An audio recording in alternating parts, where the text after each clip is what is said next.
हामी फाइनली सैलुङ आइपुग्नै आँट्यो। तपाईँहरू नि हेर्नु होला हाम्रो न्यू ब्लग। हेर्नुहोस् गाइस, यहाँ सैलुङ महादेव गुफा चाहिँ उतापट्टि जाने बाटो अनि सैलुङ चाहिँ यतापट्टि जाने बाटो। हामी पहिला महादेव गुफामा चाहिँ जान्छौँ। अनि तपाईँले चाहिँ मैले तलबाट महादेव गुफा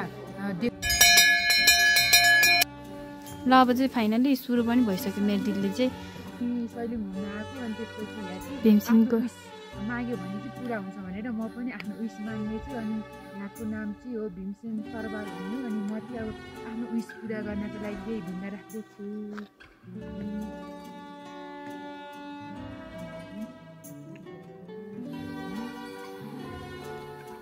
भयो